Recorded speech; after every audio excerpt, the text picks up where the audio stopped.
Hey folks, it is time for another episode of the Millennial Magician Archives. And today for episode number 5, we're going to be doing some talking about tarot in particular. I got 2 new decks, and so part of this is going to be an unboxing. And then there's also going to be a discussion about the various ways that the tarot can be used to enhance psychic abilities and spirit communication. So I hope you enjoy this episode. Here we go.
Alright, so the first deck that I got is called Queer Tarot. The Queer Tarot is a deck that I got from Spencer's, and it is by 2 individuals called Ash and Chess. 2 humans. So this is what the cover, the whole kind of thing looks like, and it's, got this magnetic flap to keep it closed. Initially, one of the things that I do want to say about Queer Tarot is that I'm super glad that there is a deck dedicated to just queer symbolism and queer iconography. I don't know what is on any of these cards yet, and so I'm excited to see it. But I will say that, of course, representation matters. And just as excited as I am to see a deck that is all about people of color, all about black people, all about Latinx people, I'm also excited to see a deck that is specifically about queer people. Not just people who are gay, not just people who are lesbian, not just people who identify as trans, but the entire spectrum of queerdom, incorporated together in a deck.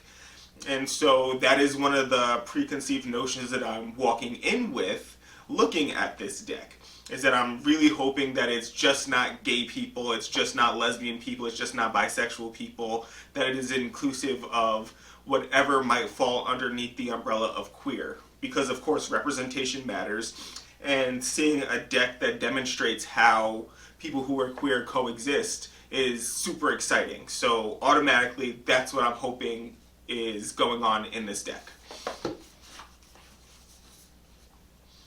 Alright, so we got the guidebook, which is up on top. Queer Tarot Guidebook. Color colored pages. Love it. And it looks like it's indexed. Maybe it's not. It does use some phenomenal colors in here, some neons, greens, blues, but lots of oranges. So I don't want to look at the guidebook just yet. I'm really interested in seeing what's in here.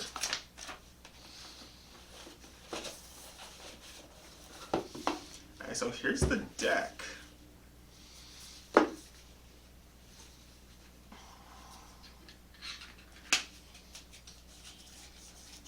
Unopened. Love it. Got the plastic still here on the deck, keeping it legit. And of course, the first card that I see is the Fool. Classic. Just go ahead and open this up for a minute.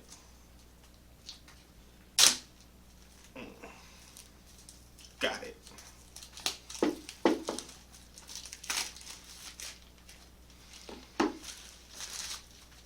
Alright, big cards.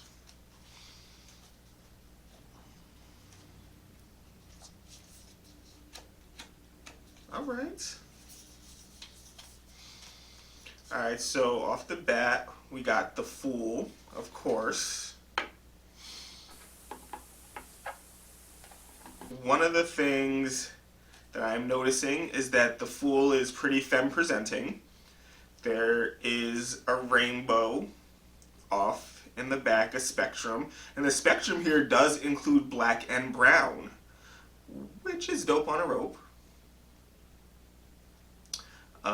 The Fool here is wearing a dress, got some boots on, some green boots. Of course, there's a little doggy dog in the back doing a little barky thing. And this looks like a little purse doggy. Sun is in the back, the 0 is on there, it's labeled the Fool. There's some mountains in the back.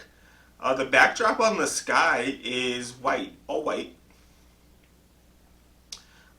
Which could be symbolic in and of itself.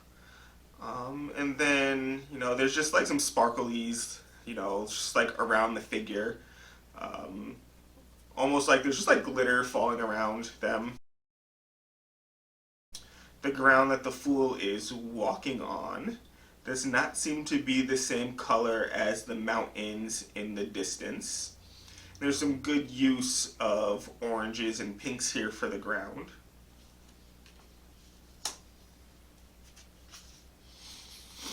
Second card up is the Magician, of course.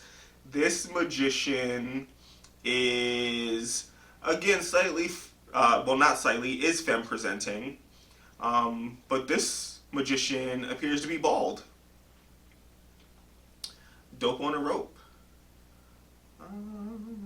The reason why I say this one is femme-presenting is because there's some clothing on this image, on this figure, that it looks like it's made to hold some boobs. On the altar, of course, we see the rod, we see the sword, we see the pentacle, we see the chalice, and then the figure, the magician themselves, is holding a wand in the traditional manner, and they're pointing down towards the ground in traditional manner. They have like a radiant kind of halo about them, and it's outlined by some flowers, some growing things, and then there's some flowers and growy things that are at the top of the deck and at the bottom of the deck and kind of growing on the legs of the altar. Of course, they got the luminoscot above the magician's head, per usual. And I do see the symbols that are also carved in on the altar. It's cool too.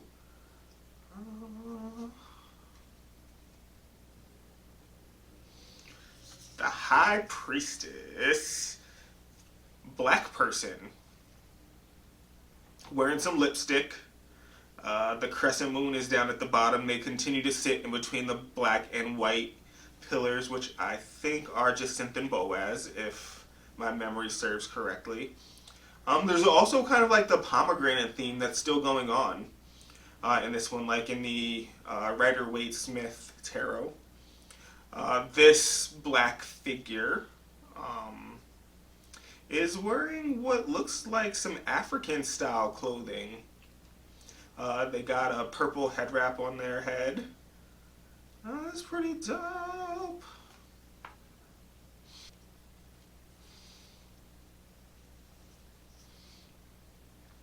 The Empress.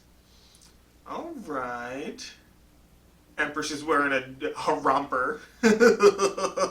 That's cool.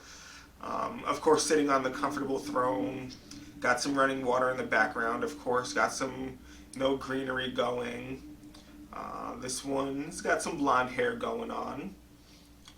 Things growing all around them. Oh, I love the symbol on the little heart. So if you remember the Rider-Waite-Smith deck, the Empress has a heart-shaped shield, and it has the symbol for Venus on it. But this one has a slightly different symbol. Y'all know what that's about? So right here, not just Venus, not just Mars. I'm here for it.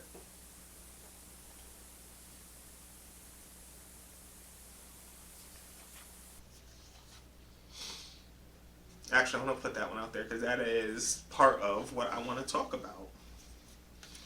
The Emperor. Okay, so this one is mask presenting. Okay. So immediately, I can't tell if these are meant to be flames or if these are meant to be mountains or rocks behind the Emperor because they're colored in orange and yellow.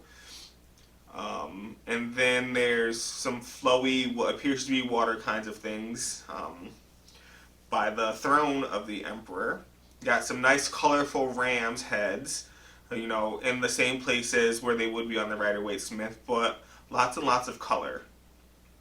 This person is wearing some really colorful pants. They are holding a staff that has, the symbol for trans. The same symbol that was on the Empress on the shield is a staff that the Emperor is holding. And then also, the Emperor is shirtless but is wearing a toga. And there is a very interesting choice on the Emperor just right underneath the pec or the chest. It looks like a line for where there was a mastectomy. So I'm wondering if like the Emperor is like a trans man. There's the Emperor. And so right here, you see that line right there? That's the line that I'm thinking about represents the mastectomy. So I think that's real cool. And then also, if you notice, the ram's heads have like tons of color. And then the background, you can tell, I can't tell if those are meant to be mountains or if they're meant to be flames, but either way. Got some tattoos on. It's pretty excellent. 1, 2, 3, 4, 5, 6, 7, 8, 9, 10, 11 stars on the platform that the throne is on.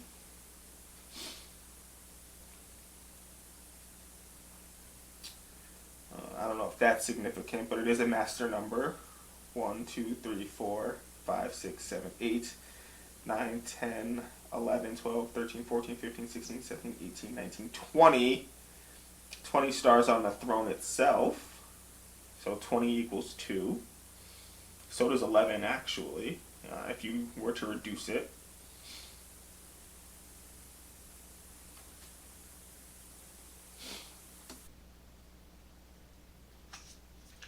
The Hierophant. All right now.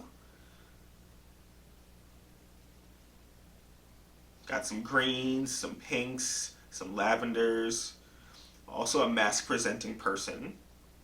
Got the upward turn keys on here, of course. Got the two acolytes per usual. Radiance coming from the crown area of this Hierophant. Very cool, very cool.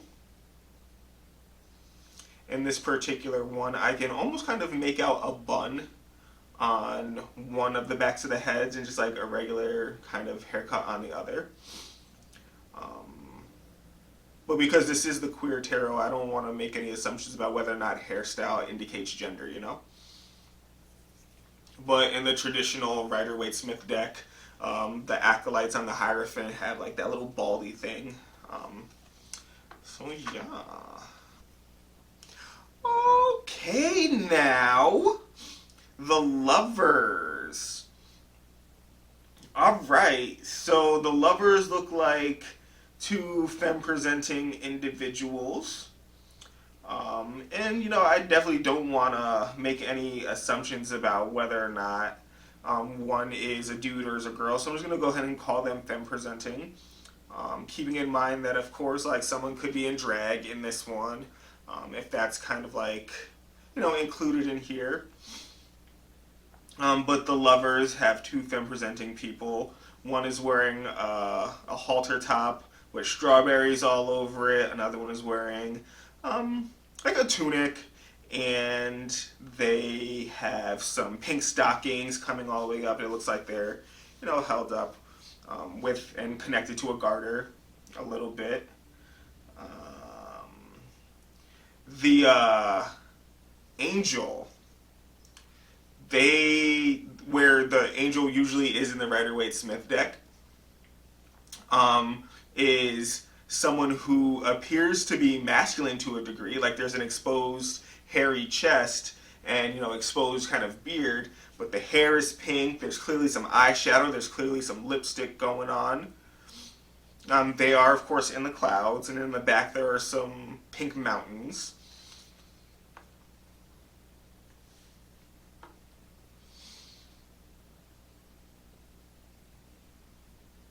That's so great.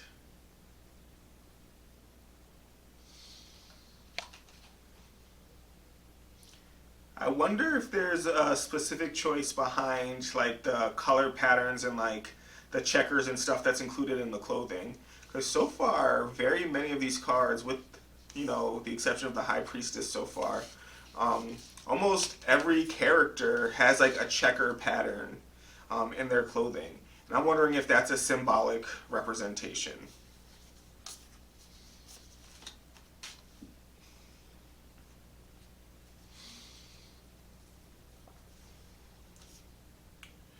All right, Chariot. Oh, two doggies. Strength is another person of color. This one is got the lion, got the luminous Scott. This one has the spectrum, but doesn't have the black and brown components to it. Oh, the hermit. It's very cute. Wheel of Fortune. Oh, it's got a cat. A cat, a bull, a bird of some sort, and then a humanoid figure. Justice. The sword, the scales. Pinstripe suit. Got a headdress.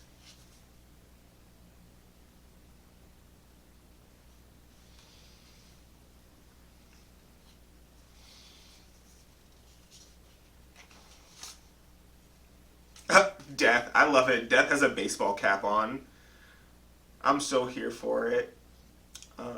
Looks like potentially a leather jacket. Some orange bottoms with strawberry prints on there.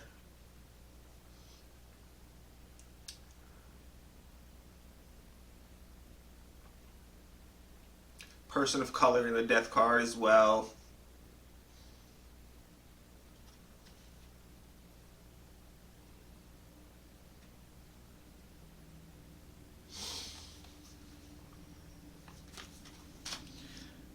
Temperance. All right. All right, Temperance. Temperance got a nice gown on with a high little slit going through it. Got a little choker around the neck. Pouring the liquid between the goblets, of course. Sunshine in the background. Upturned triangle. Colored pinkish. Maybe magenta. I don't know my colors. Do I know my colors?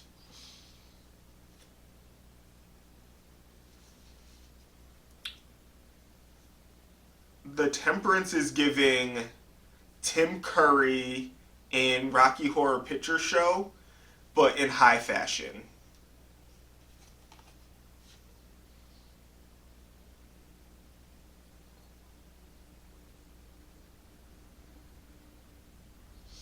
See why I say that? It's definitely giving Tim Curry Rocky Horror Picture Show high fashion.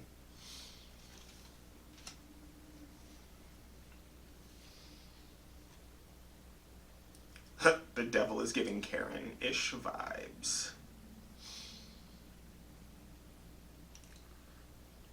Huh. Alright, tattoos.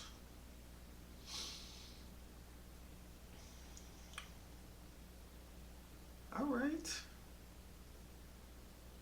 The legs of the devil kind of form a heart picture, even though they're not necessarily a heart. You can see the talons and stuff on the little pillar that it's on. Still got the chains. Little BDSM kind of imagery going on here. Black background. Still got the torch facing downwards.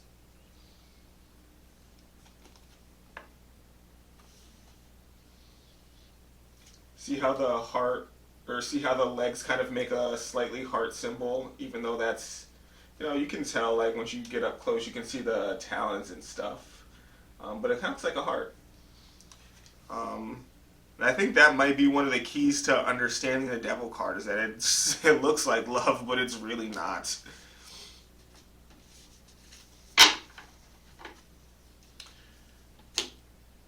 Alright, so I want to move away from the major arcana real quick and see what's going on in these minor arcana cards.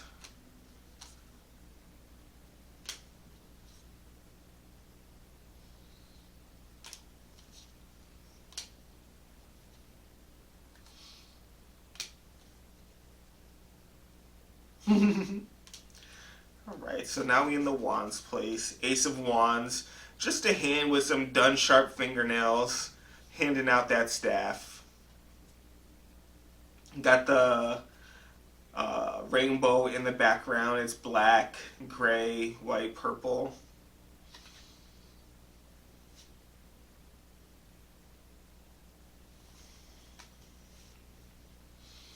Person of color, the Two of Wands. Love it. Mask presenting kind of individual for the Three of Wands. Okay, Four of Wands on a checkerboard pattern. Some stars there.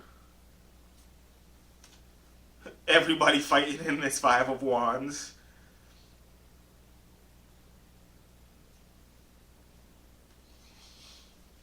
Six of Wands. The horse is wearing a covering that has some cherries on it. Person of color riding the horse. They the one who won. Here for it. Seven of Wands. The figure has an afro.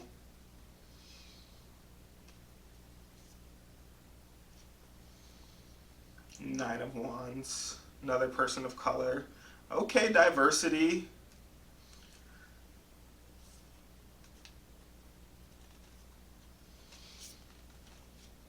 Sure enough, representation does matter. Okay, hairstyles. Queen of Wands. Looks like it might be Drag Queen of Wands. This figure here, looks like they do have a little mustache going on.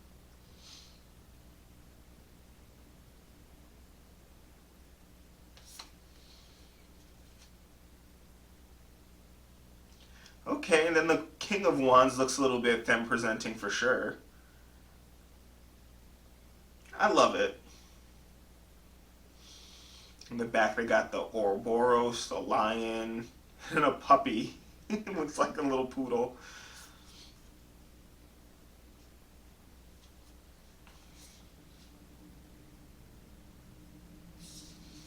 Okay, I really do kind of like this. Some good diversity. It's really hard to make assumptions about the genders of folks in here based on what they're wearing. Really like that. Lots of different styles as far as what the people are wearing. Like I'm seeing head wraps, head dresses. I'm seeing, style clothing that comes from various cultures. Loving the patterns. I'm seeing the nods to the various kinds of, flags that represent the LGBTQIA plus spectrum. So like right now I'm looking at the bisexual flag. I'm seeing a few spectrum here, like the Roy G. Biv kind of rainbow, but I'm seeing the inclusion of the black and brown.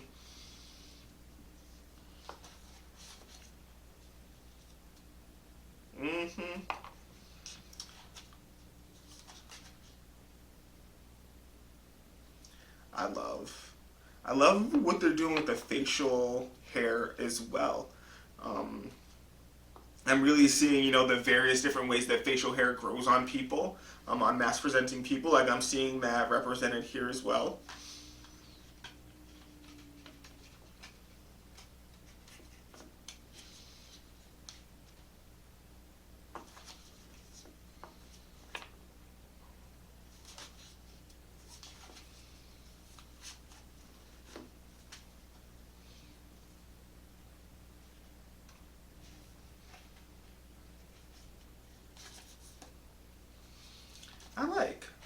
I really do like. So one of the things that I want to say about why it's important to have a specifically queer tarot and what the benefit is from having a tarot deck that uses queer imagery, queer icons, and some queer concepts is that it allows us to expand our own symbolic dictionary, our own symbol lexicon, to incorporate the lives, ideas, and energies of people who identify as queer. So, for example, when it comes to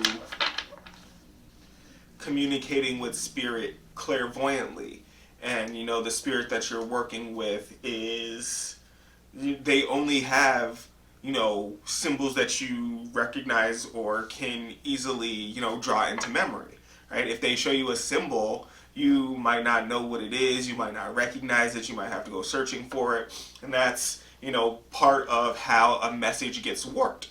Is you and the spirit that you're working with, we both have to do the best that we can to understand each other and understand what's going on there. So let's say, for example, that you've never seen a rainbow that included black and brown in it before.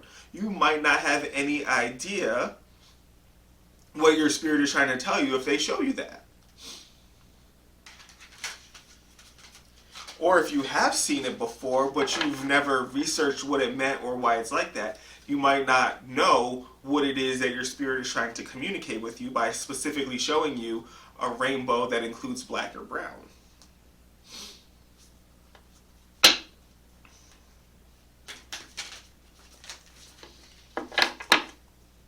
Just want to shuffle that up real quick. I'm going to put these back in the deck. Put the deck back in the box. Let's see what they got to say in the book.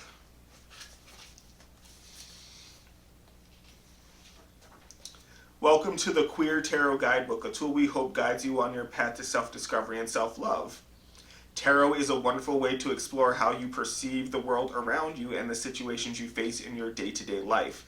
And we thought it only necessary that the queer community have a deck that focuses on the trials and tribulations we face living our truth every day. Yes! In a world where trans people are consistently stripped of their rights and endangered, queer couples are discriminated against in family planning, and fatal hate crimes continue to happen without justice, queer people need a safe space and something to turn to when things get really ugly. Absolutely. While the deck can't fix the injustices forced upon the queer community by the outside world, we hope it can be a guiding light for inner growth and strength for queers everywhere. Let's go. Let's go. Alright, let's see what they have to say about the cards. Alright, so they do have information on spreads and whatnot. Oh, let's see. So they got choosing a spread. Okay, so spectrum spread. A classic spread in tarot is a simple 3-card option, with the cards representing the past, present, and future. The spectrum spread draws on that traditional formulation, but with a little something extra for each card you will pull. In this 6-card spread, you can navigate the past, present, and future with a reflection card for each, lending you deeper insight. And you can use this spread for queer identity, coming out, exploration of self, sexuality, generally all things queer.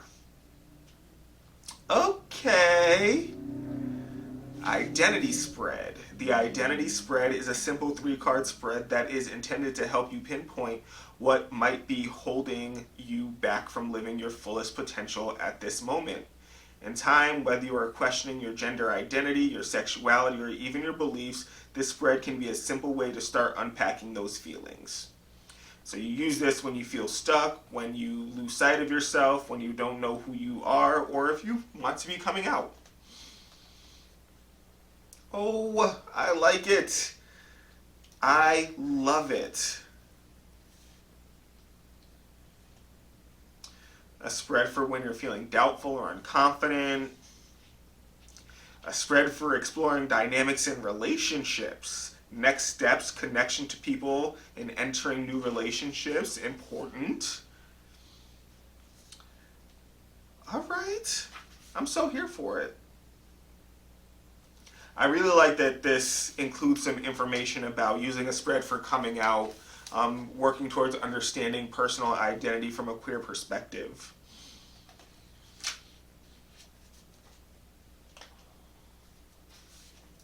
Okay. Alright, Major Arcana.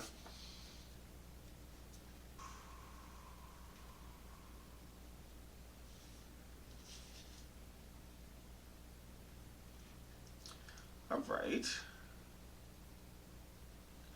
So it's not necessarily giving any information about the clothes or any of the symbols that the Fool has.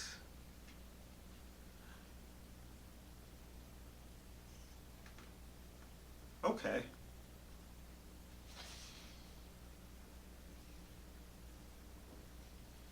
Alright, so it doesn't look like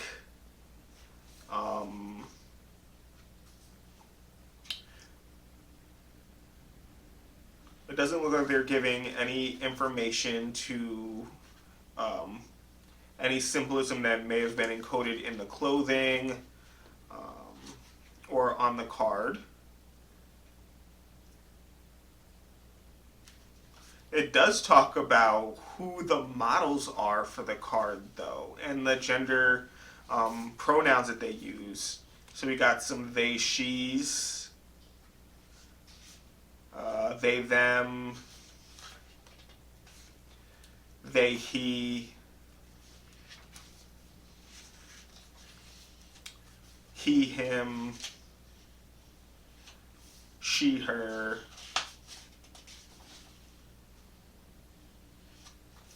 All right.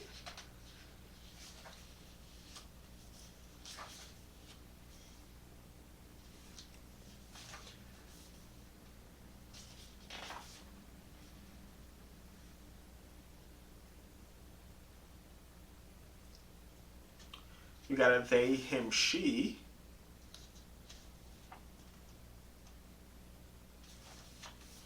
Love it so much. And then let's see.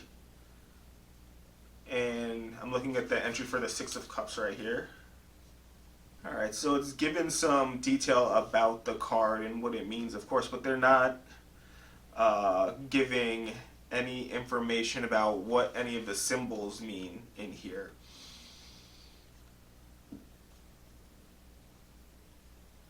So perhaps some of the stuff that we see in the card, like some of the, checkerboards that I was kind of drawn into don't necessarily have any meaning. None of the prints on the clothes have any meaning. However, that would be something that I chose to do with this deck, is I would choose to focus on recognizing or learning about the symbols that are in here. So in the same vein as making sure people who identify as queer have some symbolism and something to turn to and look to, a pictorial way to recognize some of the trials and tribulations that we go through. Another deck that I think is pretty important to help expand that symbolic lexicon, expand that, symbolism, so that, when it comes to spirit communication, we want to make sure that spirit has a variety of different ways of talking to us, where we can identify context, we can identify time period if necessary, we can identify if spirit is talking to us about something that happened in the past, present, or future. If we want to, identify, an issue that is specific to, the treatment of women, or, anything in that kind of vein. The tarot is a great tool to help expand that. And what I have here is the Sacred Feminine Tarot. Tarot of the Sacred Feminine. So I actually got this deck as a gift for someone. And what I will say is that even if you don't end up using a tarot deck, for intensive readings or what have you, it's important to take a look at the various ways that the symbols are represented, so that you can encode it into your memory, and that is something that your spirit guides, your ancestors, your patrons, your servitors, what have you, they have that as a language to talk to you with.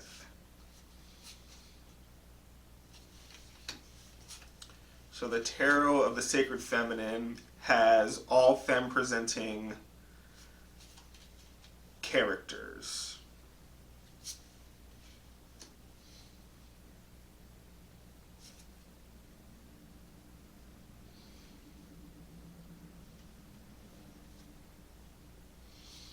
And it looks like they come from a variety of different cultures as well.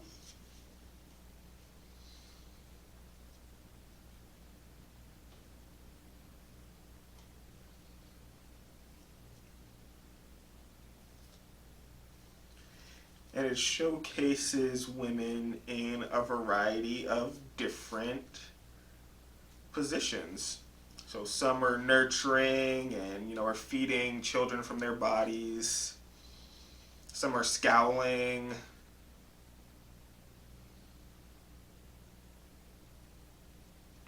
The representation of death is pretty cool here.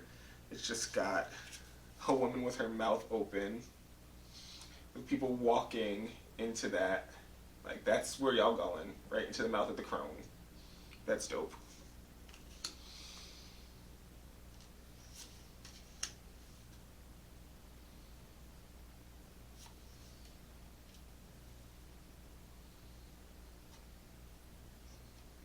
We got this one drinking the blood of her enemies.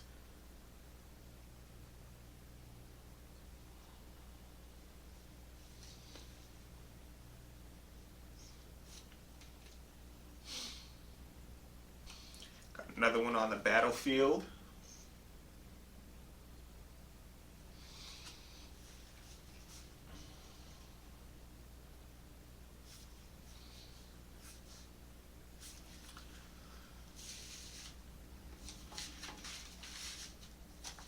So the imagery related to the tarot, and I'm talking specifically about the tarot, not necessarily oracle cards or anything like that, but specifically the imagery of the tarot can aid in your development of clairvoyance, and the stuff that you're able to see with your mental eye, your third eye. And one of the exercises you can do is you can play a memory with the tarot cards, or you can use them as flashcards, and you turn over a card and you work on memorizing what the symbols are in the card and what they mean. So you turn over the death card and you see the flag with the flower on it. What does the flower mean? You see the skeleton. What does the skeleton mean? You see the white horse. What does the white horse mean? And in that kind of way, you build your lexicon of symbols that can be shown to you in mental imagery when you are working with your guides, your spirits, your ancestors, and your patrons, the pantheon that you work with. And the reason why I suggest using multiple decks or looking at multiple decks is because you can get a tarot deck that has a specific theme. The theme can be the myth of Arthur, King Arthur, and so the symbols that the author uses to include in that deck can be linked to that myth and linked to that storyline, and you can use that deck to, one, help you get to know the mythology and the story, help you get to know some of the tools that were used in that day, help you build a connection with the spirits that are associated with that myth. So building a connection with Arthur, with Merlin, with Morgana, with Mordred, with Percival, with Lancelot, with Guinevere, with the Lady of the Lake. And so you start to build a relationship with the spirits associated with that myth, with the symbols in that deck, and not only now are you enhancing your ability to perceive clairvoyantly, but you're also enhancing your ability to use that myth to help create change in your life or in the lives of people that you work with. And so now you're moving from a divinatory tool to a tool that helps you perceive symbols when you're working on channeling, to now a tool that you use to work on impacting your situation. We got a third deck here that I want to talk about real quick, and this is the Golden Edition Tarot set, and I also got this from Spencer's. And it's pretty. Not opened yet, and it looks like this deck was made with golden leaf, which is, I'm told, real gold, but just like real fine, like foil sheets of gold. So I wanted to look at this, open it up, and share it with y'all, just because I'm hoping it's real pretty, and I'm wondering what's inside. And of course, the first card is the Fool. Oh wow, it's so shiny. It's so shiny, y'all. Look at that.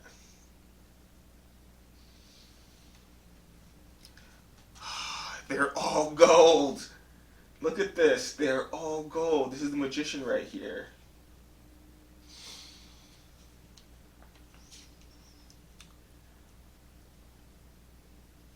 This is cool. High Priestess. Man, this is such a luxurious deck. I cannot imagine shuffling this.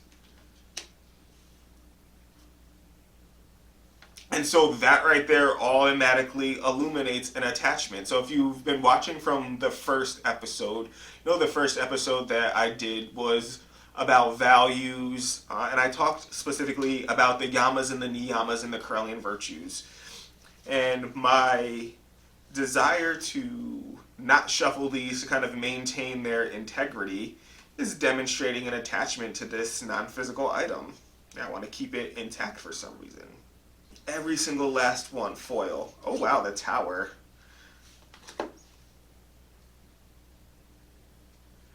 Look at that bad mamma jamma.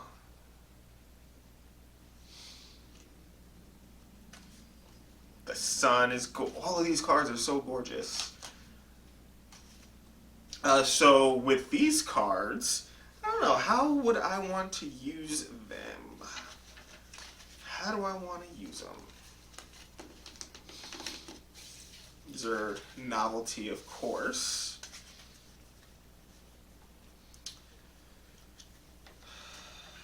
How? Money spells, of course, attracting that gold. Absolutely a thing. Basically, I did just want to show these off a little bit because these are so pretty. And I was hoping that they were gold leaf holographic all the way throughout. And it appears that they are.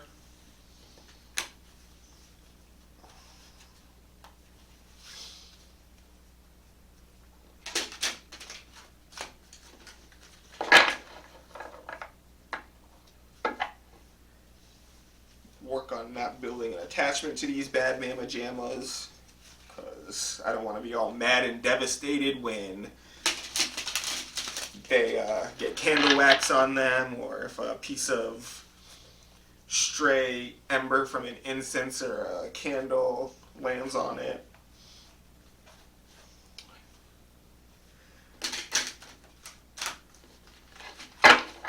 And automatically my brain is going into what could Spirit be trying to communicate with me if they show me a golden Ace of Pentacles instead of the regular Ace of Pentacles that I'm used to seeing. And, you know, kind of giving this deck a meaning, or working with Spirit to develop a meaning for why I would be seeing a golden representation of the Rider-Waite-Smith deck instead of a regular one would be a way for me to increase my facilitation of clairvoyance, increase my ability to communicate with Spirit on multiple different levels.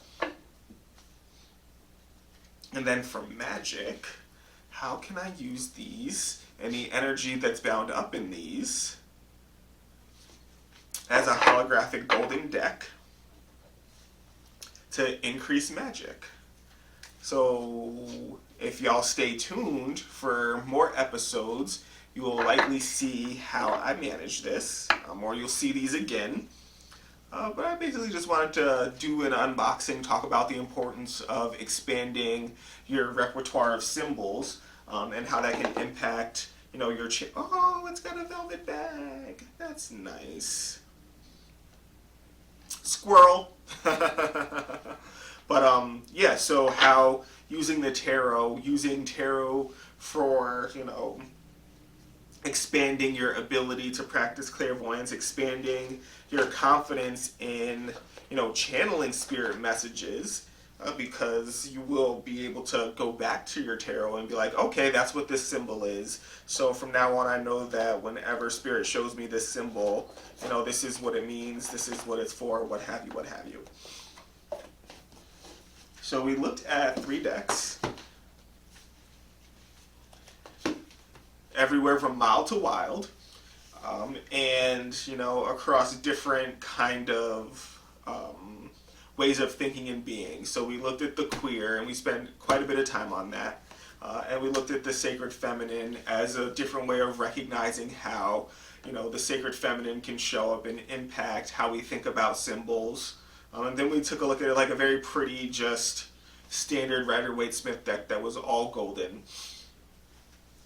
And all of that just to say, the tarot is a great tool to help you learn divination, learn how to read for circumstance and, you know, read for what's going on. It's good to help you build a mental lexicon of symbols so that Spirit can tap into that when you are channeling, when you're doing maybe mediumship, or maybe if you're having a conversation with someone and, you know, there's, you know, Spirit chooses to show you something, and you're like, there's some information that Spirit is showing me about this interaction in my life, and you can use that to help you make some decisions. And then also, on a magical level, you can use the tarot to help you change your circumstance or some situations. Hopefully you found this entertaining, you found some insight into this, and hopefully you will be looking to, incorporate some more tarot into your magic and into, the way that you practice. Next time, blessed be.